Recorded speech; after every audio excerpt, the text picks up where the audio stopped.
두 번째는 좀 실제적인 이야기를 함께 나누겠습니다. 특별히 첫 번째 강의 때 제가 보내준 이 자료에 선교를 위한 영적 준비 1페이지에 있는데 이것만 잠깐 이야기하겠습니다. 우리 교회에 한국에서 여러 선교사님들이 와서 1년 내지 2년 같이 사역하면은 또 그 교회 소개해가지고 사역하시는 분들이 한 10가정이 있었습니다. 이제 1년 내지 2년 훈련시키고 또 저도 그들에게 배우고 하면서 이제 또 좋은 교회를 소개해가지고 담임 목사로 나가신 분들이 통합축도 있고 GMS도 있고 그 교단 교파를 초월해서 그렇게 늘 해왔습니다. 그런데 제가 같이 지내면서 느끼는 것은 선교사들이 교단 교파를 초월해서 함께 잘 사역하기 위해서는 최소한도로 기본적으로 갖춰야 될 그 비행에 대해서 늘 생각해 왔습니다. 그 doing에 대해서는 은사를 받은 대로 열심히 하면 되지만은 그래도 하나님의 종으로서 그 선교사로서 어떤 그 삶을 살아야 되는지 비행에 대해서 늘 생각할 때 저는 5가지를 늘 강조해 왔습니다. 우리 팀에 협력하시는 모든 분들에게 첫 번째가 하루에 1시간 이상 기도하기. 선교사들이 선교지에 와서 아무리 바쁘더라도 정말로 주님 앞에 집중해서 기도하는, 그래서 기도를 통해서 하나님과 깊이 교제하고 눈에 보이지 않는 하나님이 나와 함께하고 있다는 그 임마누엘을 늘 경험하는 이를 위해서 그 하루에 1시간 이상 기도하는 이런 사역자들로 함께 섬기기를 원하는 이런 마음이 늘 있었습니다. 두 번째로는 또 하루에 1시간 이상 성경 읽기. 저도 잘 안 될 때가 많습니다만은 그래도 정말로 최소한도로 하루에 1시간 이상 그 성경을 읽어가지고 선교사들이 성경 박사가 돼야 되지 않겠습니까? 어떤 질문이 나오더라도 그 쉽게 알면 알수록 쉽게 설명할 수 있습니다. 그러나 본인이 완전하게 이해되지 못하면은 쉽게 설명할 수 없게 되고 또 질문을 받을 때 대답을 못하면은 또 성도들에게 미안한 마음이 있기 때문에 아무튼 우리 선교사들은 부족한 건 많더라도 기도하고 성경 박사가 되어서 성경 내용에 대해서는 언제든지 쉽게 설명할 수 있는 이 정도의 그 삶을 살면 좋겠다. 그리고 세 번째는 하루에 7번 찬송하기인데 경건한 시인은 주의 의로운 규례들로 말미암아 내가 하루 7번씩 주를 찬양하나이다. 시편 119편 164절에 있는데 참 하루에 7번씩 찬양하는 이 삶을 살면은 하여튼 뭐 얼굴 표정만 봐도 다릅니다. 그래서 7번 찬양하는 것이 늘 노력하는데 간단하지 않습니다. 일어나자마자 한 번, 아침 먹기 전에 한 번, 10시쯤 한 번, 오후 3시쯤 한 번, 저녁 먹을 때 한 번, 또 자기 전에 한 번, 그래도 6번입니다. 그래서 하루에 7번, 7타임즈, 이거 보통 어려운 일이 아닙니다. 그래서 저는 하나님, 저는 7번을 그냥 7곡으로 바꾸겠습니다 해가지고 하루 스케줄 보고 바쁘면 새벽 기도 때 미리 가서 7곡을 다 불러버립니다.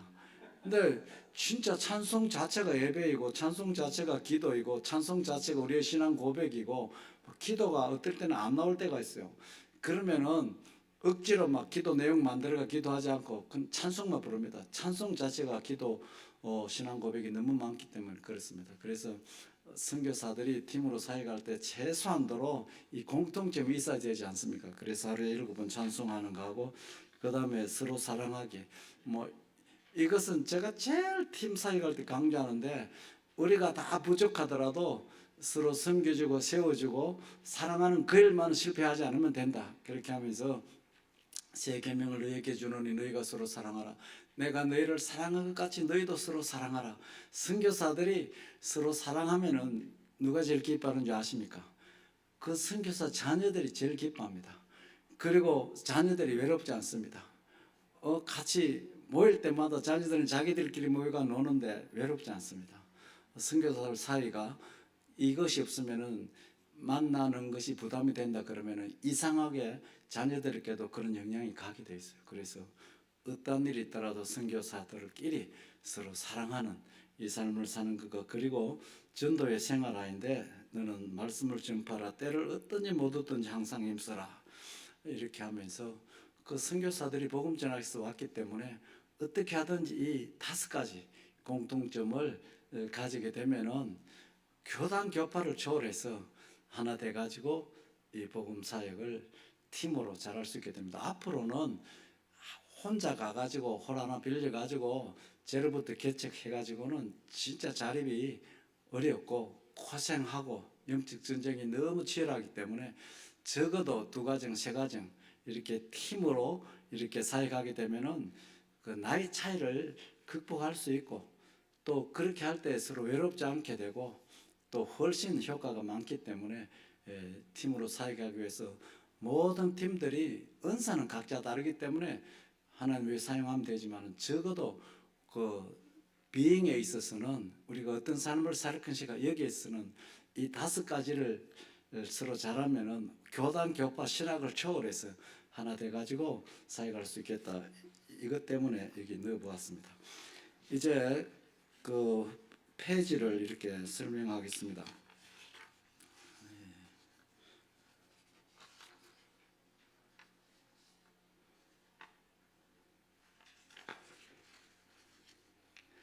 그 한국 선교사들이 일본에 살 수 있는 사역 세미나 2 참고해 주시면 되겠습니다. 첫 번째로 우리 한국 선교사님들이 일본에 오셔서 할 수 있는 사역에 대해서 제가 좀 몇 가지를 나눠 보았는데, 첫 번째로는 모목교회를 섬기는 사역을 할 수가 있습니다. 조금 전에 말씀드린 대로 일본의 모목교회가 1000교회가 있지 않습니까? 약 1000교회.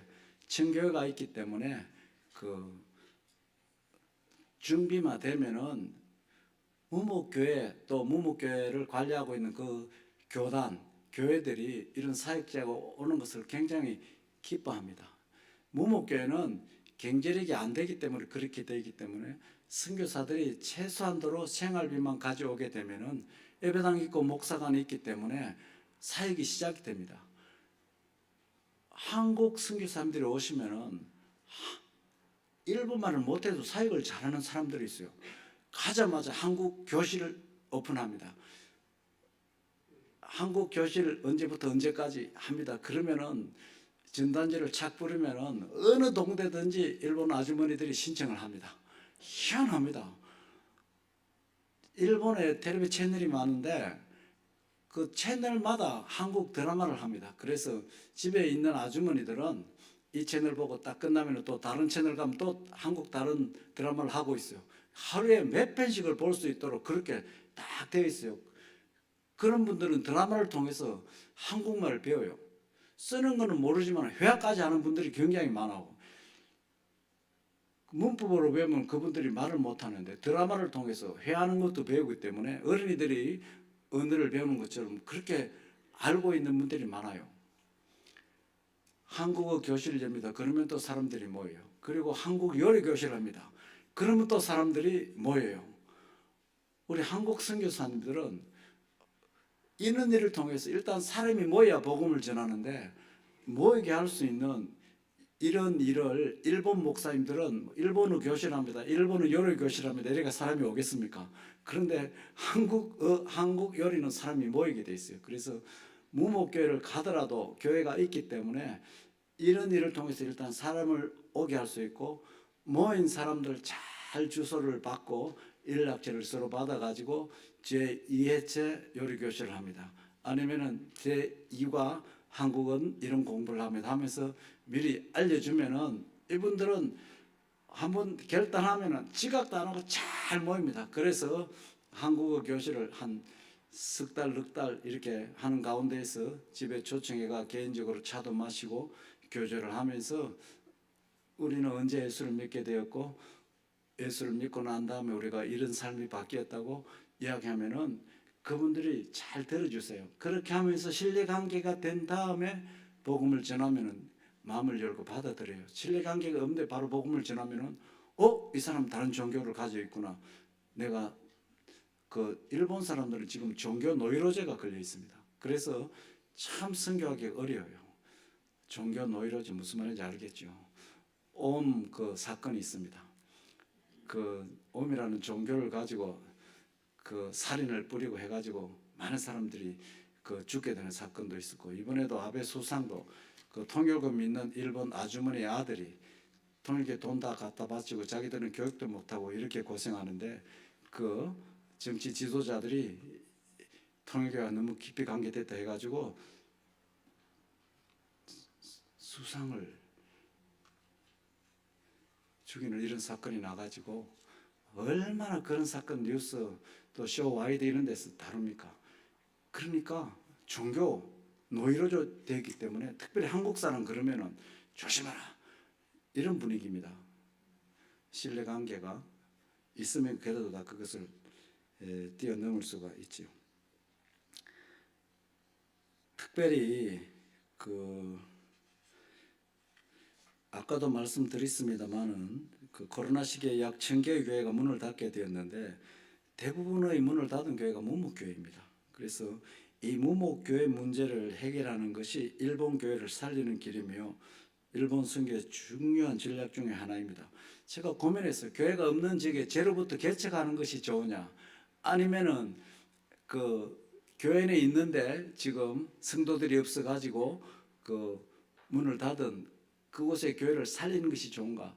제 나름대로 교회가 없는 지역에 교회를 개척하는 것도 중요하지만은 우리 선교사들이 가가지고 일본 땅 비싸고 건축비가 굉장히 비싸요. 또 저희들이 건축 없이 그냥 회관 빌려가지고 사역을 많이 했는데 진짜 안 돼요. 모이다가 흩어지고 모이다가 흩어지고. 그래서 최소한도로 모이는 장소가 있어야 교회 안내서를 만들 때도 주소라도 들어가기 때문에 그것은 필요하기 때문에 일단은 일본 교회가 자체 무목교회를 해결하지 못하기 때문에 이런 일을 위해서 우리 선교사들이 그 해야 되겠구나. 일본 목사님들이 무목교회 해결하기 위해서 교단에서 사람을 파송해 가지고 그 살려내자 이런 교단이 거의 없습니다. 있는 교회도 유지 못하기 때문에 헌신야가 일어나지 않습니다. 그리고 일본 교회 대부분의 교단들은 목사님들의 은퇴 나이가 없습니다. 최고로 그 나이 많으신 목사님 중에 한 분은 코베 필라델피아 교회 지금은 소천하셨습니다만은 100세까지 목회를 하셨습니다. 100세까지. 왜냐하면 그분이 은퇴하면 무목교회가 되기 때문에 그렇게 역사가 있는 교회에서도 은퇴를 못해요. 그런 교회들은 연세 드신 성도들이 많은데 그분들이 제일 걱정은 저도 들었어요. 내가 죽으면 목사님 안 계시면 내 장례식주를 누가 하느냐, 이걸 제일 두려워합니다. 그 의식을 굉장히 중요하기 때문에 장례식이라든지 이런 식을 굉장히 중요하게 여겨요. 그렇기 때문에 목사님이 안 계시면 자기 장례주를 누가 하느냐 이것 때문에 벌벌 떨어요. 그래서 아무리 연세가 많더라도 있으면 그분들이 편안하고, 목사님이 안 계셔가지고 다른 곳에서 일이 있을 때마다 오게 되면 굉장히 불안을 느껴요.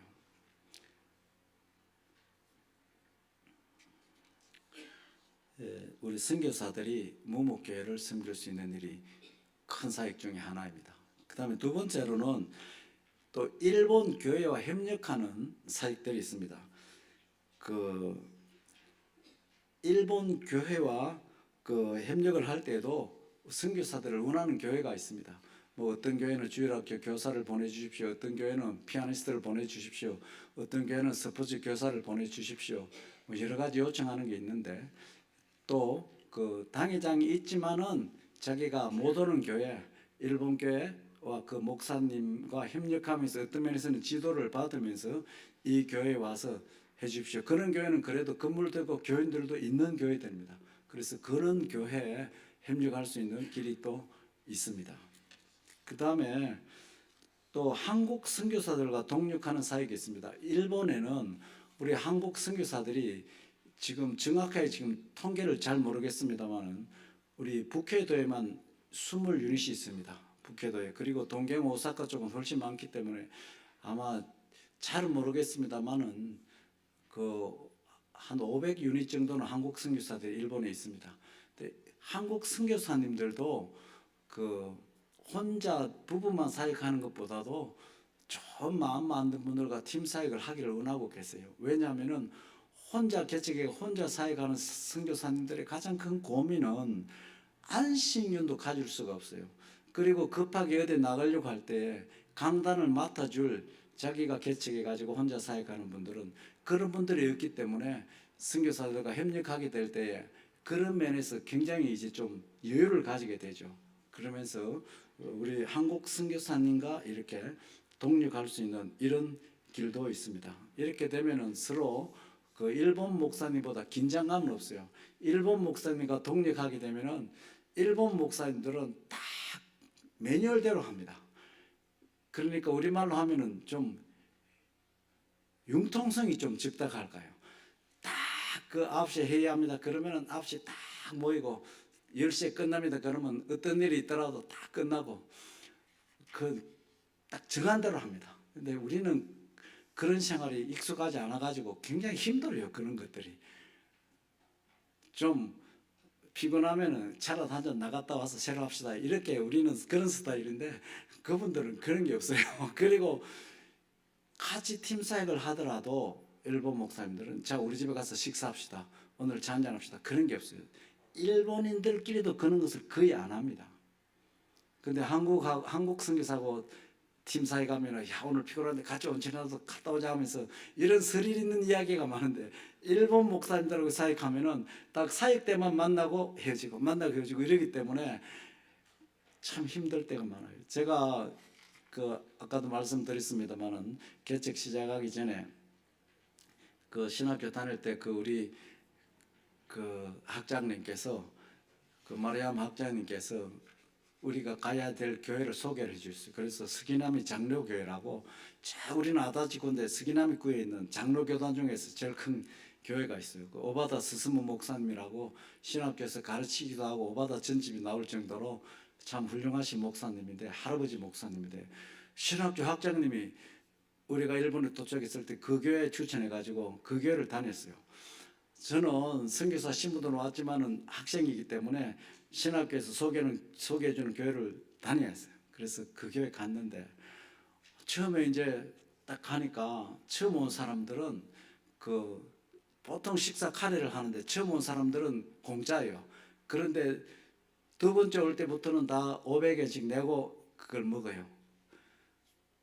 근데 한 달을 다니도 장로님이 그 교회는 6분이 계시는데 오늘 예배 끝났으니 우리 집에 가서 차라도 한 잔 하고 가십시오. 목사님도 그런 말을 한 번도 안 해. 장로님도 한 번도 안 해. 성도들도 한 번도 그런 사람이 없어요. 우리가 약 1시간만을 시간을 들여가지고 아다지에서 서기나미까지 가는데 애기 한 명 데리고 우리로서는 막 지각 안 하려고 일찍부터 출발해가 하는데 2달이 돼도 그런 분이 한 사람도 안 나타나요. 3달이 돼도 한 번도 안 나타나요. 와, 참 일본 교회에서 한국 선교사가 인정받는 것은 보통 힘든 게 아니구나. 저는 알죠.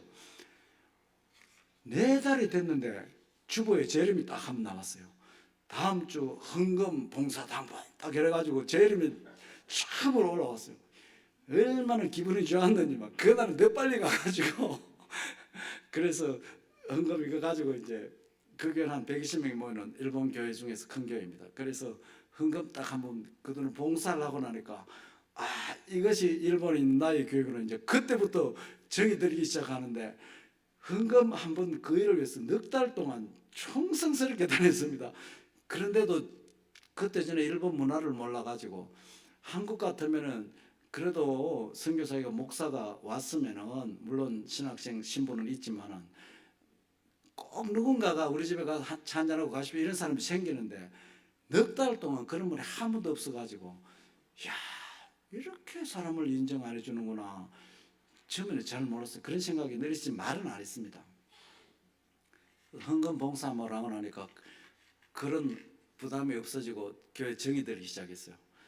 그런데 딱 6살째 들어갈 때 그 아까 말한 고미야마 세츠고 선생님이 그 자기 집을 줘가지고 개축교를 시작하게 돼가지고 이제 이 목사님께 이야기를 했죠. 사실 이제 이런 일이 있어가 개축을 시작하기 때문에 그 2주간 이후부터는 우리가 개축 사이식에서 못 오게 됩니다. 그동안에 감사했습니다. 이렇게 하니까 그 당회원들이 바로 의논해가지고 우리 이 박 목사 부부가 이제 아다지에서 개축을 하는데 우리 교회가 어떻게 둘까 하면서 교회가 의논했어요. 그러면서 그 교회가 그 이마이점이 엘이라는 자매가 있는데 미국 카바넌트 칼리지를 졸업하고 왔는데 그분이 주일학교를 잘해요. 그래서 영어 교실도 해주고 주일학교 교사를 할 수 있는 분인데 우리가 개척하는 그 교회를 해서 처음 1년 동안 이 자매를 그 교회로 파송해 주겠습니다.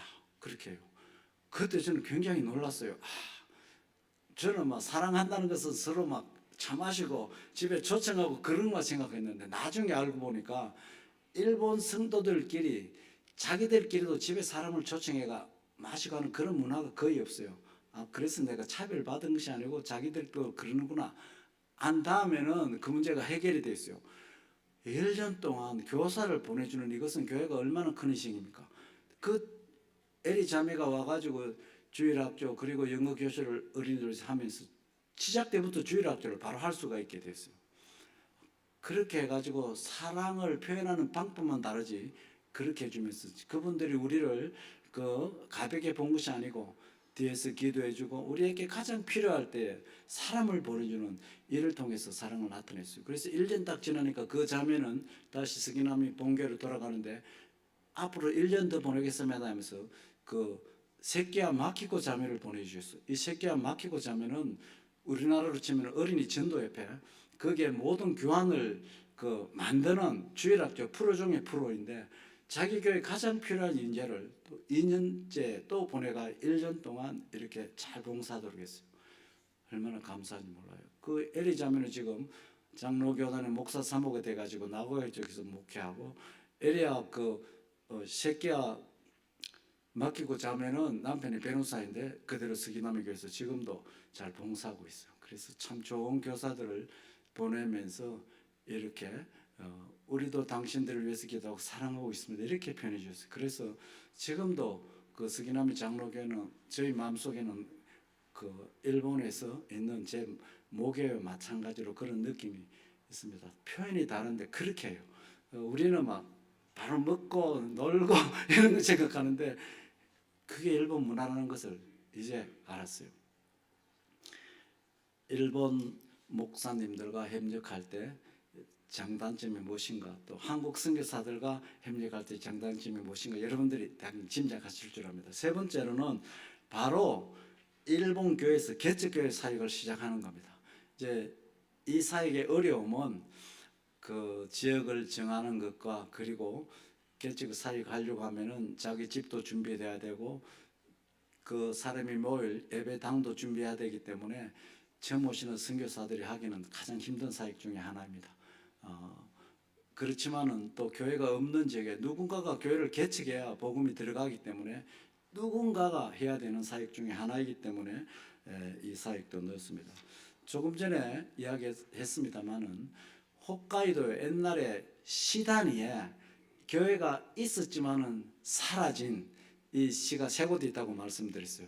그래서 지금 우리 성서교회와 우리 공동체 교회가 집중적으로 기도하고 있는 것은 이 세 개 시에 지금은 교회가 없으니까 세 개 시의 교회를 개척하는 일이 남아 있는데 그 아까비라 시 그리고 아시베츠 시 그리고 시베츠 시 기억해 주시기를 바랍니다. 이 세 개 시에 어떻게 하든지 교회를 세워야 되는데 우리가 가서 준비를 하더라도 또 여러분들 중에 그곳에 우리도 협력하기를 원합니다 하면은 시골이기 때문에 뭐 집 하나 구입하는 것은 그렇게 힘들잖아요. 그래서 구입하고 리모델링하고 살도록 하고 또 힘을 합쳐서 개척할 수 있는 이런 사역이 됩니다. 특별히 그 시베츠 시에 대해서는 그 함께 나누기를 원하는데 이것은 그 여러분들께서 기도해 주시기를 원해서 사역하는데 어느 날 시베츠에 계시는 그 제일 교포였습니다만 이미 국적은 다 일본으로 귀화하셨는데 그 의사 선생님과 그 부인 권사님이 계시는데 이분들이 동경에서 그 있었는데 신문에 났어요. 그 시베저 인구 18,000명 사는 조그마한 시인데 의사를 시립병원에서 의사를 모집한다는 내용을 듣고 이분들이 기도하면서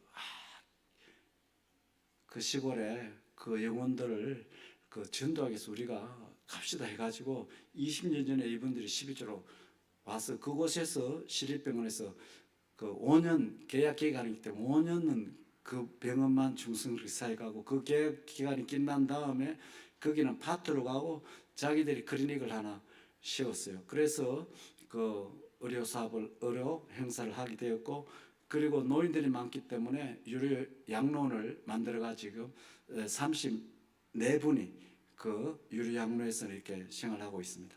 그분들이 병신도기 때문에 좋은 목회자가 와서 교회를 개척할 때까지 자기들은 그냥 하나님께 기도하는 그 사역만 하겠다 해가지고 그러면서 그 지역을 위해서 늘 기도하는 그 사역을 해왔어요. 몇 년 전에 그 KWMA 한국의 모든 교단 선교단체와 그리고 독립 선교단체가 한 그 유니티를 만들었어요. 그것이 KWMA인데 한국 선교를 이끌어가는 가장 큰 단체입니다. 이제 그 옆에 선교사들 단체인 KWMF가 있고 미주의 한인교회 연합회인 KWMC가 있는데 이 세 개 단체가 그래도 한인 선교를 이끌어가고 있는 그런 중인데 MA의 임원들이 삿포로에 우리 교회에 왔어요. 그래서 그 교제를 하고 있는데 이 소식을 듣고 그 시베지에 계시는 그 권사님이 어떻게 그 정보를 알아가지고 달려왔어요. 그러면서 막 우리 동네에 와서 좀 기도 좀 해달라고 그래서 MA 임원들하고 다 같이 올라갔어요.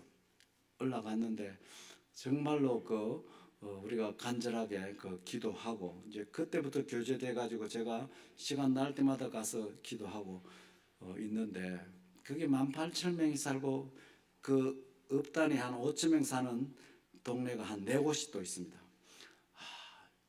그래서 저는 지금 이제 그 세계 시중에서도 일단 시베지스에 먼저 교회를 세우자는 그런 생각을 가지고 있어요. 그러면서 일단은 그분들이 교회를 지을 땅을 지금 찾고 있고 때가 되면 지으려고 준비하고 있는데 저도 지금 당장 갈 수가 없어요. 신사포로 성서교회 이것이 바톤 타치가 잘 되어야 결단하기 때문에 2, 3년 정도는 시간이 걸리지만은 서로 기도하고 있고 지금은 한 달에 한 번씩 그 주일 저녁에 가서 그곳에 가서 예배를 인도하고 있어요. 그래서 시베지 시온교회 교회 이름은 이미 지어놨어요. 그래서 그 원장님하고 원장님 부부하고 그리고 또 OMF 선교사 싱글 한 분을 미리 보내놨어요. 그곳에 가서 시타 준비하도록 그렇게 하고 있고 그 다음에 그 또 노인 시설에서 일하는 실장님 부부가 크리스찬이었어요. 그 부분하고 또 우리 부부가 가게 되면은 6명 내지 7명이 그 매주 셋째 주일 저녁에 성찬식을 하고 앞으로 개척을 위해서 기도하는 그 지역이 있습니다. 지금 이제 좋은 땅이 나오면 예배당을 짓게 될 것이고 그 원장님 부부가 시베지 제일 좋은 언덕에 그 400평 예배당을 짓기 위해서 땅을 준비했었어요. 그런데 이제 확인하니까 시청에 가니까 거기는 그 주택가기 때문에 주택 외에는 안 된다 그래요. 그래서 거기 교회를 지을 수 있기 때문에 지금 지을 수 있는 상가 쪽은 지을 수 있지만 1급 주택 지역은 그 지방자치제인데 지방에 따라서 그 못하는 짓지 못하는 곳이 있기 때문에 거기는 지을 수 없어 가지고 우리가 기도하기를 그곳은 힐링하우스를 지면 어떨까요? 그렇게 해가지고 목회자 중에 디프레션 되신 분들, 선교사 중에 디프레션 되신 분들, 그리고 수술한 이후에 휴양이 필요한 분들, 근데 그 의사 선생님이 좋은 비타민의 최고의 전문가예요. 그래서 비타민 주사를 하면서 그 면역을 강하게 하는 그런 전문가예요. 그래서 그 선교사들 와이프라든지 이런 분들 중에서 암 수술하고 그 회복이 필요한 분들을 위해서 그 도와주기 위해서 그래서 그쪽 400평 땅에는 그 한 서너 가정이 들어갈 수 있는 집을 만들어 가지고 가족들이 와서 자기들이 해 먹으면서 거기서 또 필요한 의료 지원을 받도록 하고 그리고 거기서 지내면서 회복되어 가지고 더 열심히 선교할 수 있도록 하는 그 일이 있습니다. 근데 그 지역이 북해도에서 공기가 제일 좋고 환경이 제일 좋아요. 뭐 구름의 언덕도 있고 별의 언덕도 있고 자작나무 숲길도 있고 그리고 이하 그 좋은 호수도 있고 그러면서 자작나무 숲과 호수길을 그 몇십 킬로 되는데 거기 걷기만 하더라도 보통 사람은 힐링이 되게 돼 있어요. 그래서 거기에 우리가 한 100km가 나올지 80km가 나올지 모르겠는데 워킹 코스를 지금 만들려고 합니다. 그 정해가지고 앞으로 단계팀이라든지 사람들이 모집되면은 낮으로는 걷게 하고 밤으로는 선교 훈련을 받도록 하는 그런 일이 있는데 그 일을 위해서 하나님이 주신 아이디어는 시골이기 때문에 문 닫은 학교가 많아요. 그래서 그 중에 이제 초등학교 문 닫은 학교 지금 우리가 양도를 받게 되면은 그곳에 교실을 잘 수리해 가지고 한 4, 50명 숙박할 수 있고 식당을 잘 만들어 가지고 운동장은 크니까 마음대로 할 수 있는데 그것을 양도받게 되면 하나님이 주신 아이들은 시골에서도 선교할 수 있다.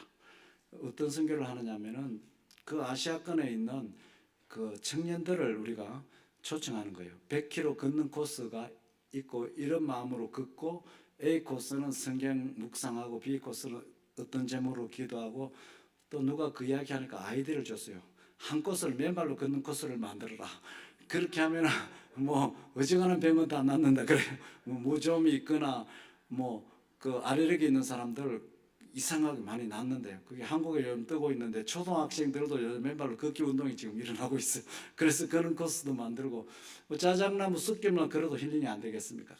참 흰색깔 속에 걷는데 그리고 호수를 뺑 한 바퀴 도는데도 한 2, 3km 되는데 그 코스를 해가지고 여러 아시아권에 있는 어느 정도 영어가 되는 청년들을 오도록 해가 딱 그 신청 받아가지고 이곳까지 스스로 찾아오도록 기차가 들어오기 때문에 만들고 거기에서 그 우리는 함께 모여서 하나님 나라에 대해서 서로 이야기를 나누고 또 주제를 듣고 서로 쉐어하도록 하고 스몰 그룹으로 그다음에 그들이 한두 주간 훈련받고 자기 나라 돌아가서 그 운동을 계속하도록 하면서 자 시골에서도 세계 선교를 할 수 있도록 하는 그 일을 좀 앞으로 할 일이 남아 있어요. 그래서 10회 거기에 젊은이들이 올 때에 그들을 위한 프로그램 개발하고 그리고 지역 사람들을 위해서 그 어린이 캠프, 주말 캠프 그러면서 그 애들을 위해서 뭐 영어를 가르치거나 또 스포츠를 가르치거나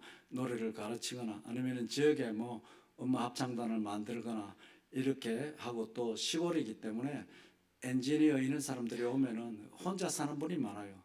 쓰레기만 버려줘도 큰 힘이 되고 그리고 뭐 전기담 하나 고치도 노인들이 높은 데 못 가기 때문에 전화면 가서 도와주고 뭐 문짝이 고장 나면 고쳐주고 이런 전문가도 필요하고 그리고 또 언젠가는 그런 데서 좋은 도시락을 만들어 혼자 사는 사람들이 이제 혼자 밥 못하는 분들이 많아요. 그러면서 그런 분들에게 가서 제공하면서 또 복음을 전할 수 있게 되고 하나님께서 뭐 아이디어는 계속 주시는데 또 그렇게 하면 사랑으로 접근하면은 또 사람들이 마음이 다 움직이게 돼 있어요. 그래서 이 10회절을 세계 시중에서 먼저 교회를 개척하게 되는데 우리가 밑에 준비는 하지만은 또 미국에 어느 교회와 선교사가 와서 그 개척 그 지역을 위해서 우리가 헌신하겠습니다 하면 똑같은 방법으로 그냥 가서 전단 주고 예수 믿으십시오 그러면 100%안 받습니다. 그동안에 조상 대대로 집집마다 가면 일본에 그 불교를 믿는 사람은 불단이 있고 신사를 믿는 사람은 신단이 있어요. 일본 사람들은 800만 신이 있기 때문에 한 집안에 이 불단이 있고 신단이 있습니다. 그러면서 이분들은 자기 조상들이 돌아가고 나면 그 조상들의 영이 신이 된다고 믿고 있습니다. 그래서 신을 잘 모셔야 후손들이 복을 받는다는 그 기복 사상이 있기 때문에 그 불단이나 신단 앞에 집을 나갈 때 가서 땡 한번 치고 손 모으고 어디 다녀오겠습니다 보고하고 또 갔다 오면 보고하고 노인들이 지금도 그래요. 젊은이들은 그래 그 크기까지는 안 하지만은 노인들은 뭐 신단이나 이게 불단 집에서 처분하면은 난리 난다고 생각됩니다. 그래서 그렇지 않이 되더라도 부모들이 살아 계시는 분들은 그걸 없앨 수가 없어요. 이제 나이가 들어가지고 믿는 사람들은 이게 우상이라는 걸 알고 자기들이 못 버려요. 목사님 와서 좀 처분해 주십시오. 그럼 우리가 가서 처분해 주는 그런 사건들이 굉장히 많이 있었어요. 이런 분들에게 뭐 말로 해가지고 죽게 돌아오도록 하는 것은 이것은 진짜로 기적이 있지 않는 한 어렵습니다.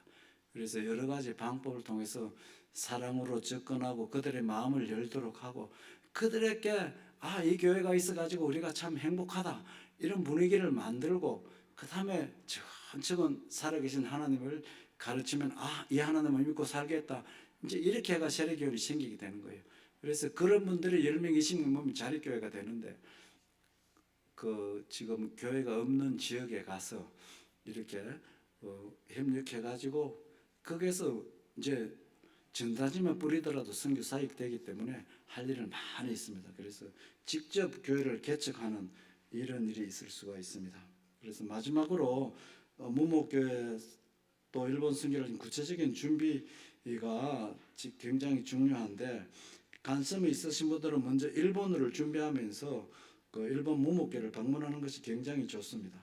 그리고 저희들과 협력하면서 일본인 교회에 협력할 것인가, 한국의 선교사들과 협력할 것인가, 아니면은 교회가 없는 동네 가서 그 동네 같이 살면서 한 1년 내지 2년 후에 교회를 개척할 마음을 가지고 그게 이미 집을 얻어가지고 그곳에 살면서 준비하는 이런 준비가 있습니다.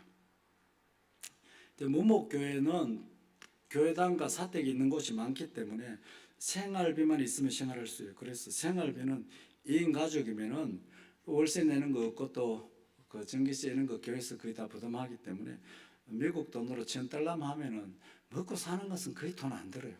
그 뭐 시골에도 슈퍼마켓이 잘 돼 있어 가지고 그 전혀 뭐 구입하는 데는 어려움이 전혀 없습니다. 그래서 이 정도는 필요한 것 같습니다. 그리고 일본에 입국하게 되면은 딱 선교사 비자 가지고 들어오면 자동적으로 그 주민등록과 동시에 의료보험 동시에 다 같이 가입해야 돼요. 근데 이제 세금을 많이 안 내기 때문에 선교사들이 오면은 최고로 싼 기본 요금 그래서 일본 돈 2,500엔에서 3,000엔 정도만 매달 내면 되는데 뭐 거의 어떤 병이라도 어떤 큰 수술이라도 의료보험을 다 하기 때문에 또 의료가 잘 되어 있기 때문에 의료에 대해서는 큰 문제가 없습니다. 그렇게 해가지고 오실 수가 있습니다. 마지막으로 함께 나누고 싶은 것은 하나님께서 왜 시드 미션을 통해서 이런 세미나를 하게 할 것인가? 한국에서 이런 세미나를 하고 싶었는데 이쪽에서 열려가지고 조금 전에 주도 기도하면서 생각하니까 미주에서 오시는 분들이 일본 선교로 있어서 필요하기 때문에 하나님께서 이렇게 하셨기 때문에 이제 한국에 가서 세미나 준비할 것은 이제 안 해도 될 것 같아요. 그래서 의논하는데 일단은 관심이 있는 분들이 시드미션을 통해서 계속해서 연락이 되면 좋겠습니다. 그리고 제가 할 수 있는 일은 관심이 있는 분들이 다 한번 일단은 동경도 갈 수 있습니다만 제가 삿포로에 있기 때문에 삿포로로 그냥 다 오시면 좋을 것 같아요. 그리고 오시면은 제가 생각하고 있는 것은 오리엔테이션을 한 2주간을 하고 싶어요. 그래서 2주간을 하는데 오전에는 일본말만 가르칠 거예요. 그래서 일본어를 가르치는 전문 교사들이 있기 때문에 아이웨이부터 알파벳부터 시작해가지고 오전에는 일본말 공부를 계속합니다. 그리고 오후에는 뭐 알파벳 읽으면은 일본 성경 읽을 수 있는데 요한복음부터 시작해가지고 천천히 토를 달면서 읽을 수 있어요. 그래서 일본말 성경 읽기를 하고 그리고 일본말 기도를 가르치고 주기도문 암송을 가르치고 그리고 일본말 찬송을 계속 부르면 돼요. 한국말 토달아 가지고 찬송과 가사가 똑같고 흐름이 같기 때문에 쉽게 할 수 있어요. 그래서 반복해서 한 2주간 동안을 이렇게 하면은 일본말 이 정도면 하겠구나 자신감이 생기게 될 거예요. 그래서 일본말을 일단은 익숙하도록 하고 그 다음에 이제 직접 무목교회를 방문하고 그쪽의 사정들을 직접 보고 분위기를 직접 파악을 하면 좋을 것 같아요. 그 다음에 이제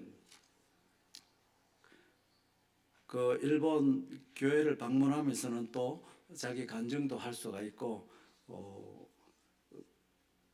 분위기를 알고 오는 거하고 전혀 모르고 성경서 비자 가지고 바로 들어오는 건 너무 차이 나기 때문에 그런 그 문제를 해결하기 위해서 일단은 그 2주간 정도 직접 현장을 관심 있는 분들이 와서 경험하고 난 다음에 한번 돌아가고 나면은 그 기간이 있기 때문에 준비를 위해서 이것이 더 필요하구나, 이런 것들을 구체적으로 느낄 수 있기 때문에 그렇습니다.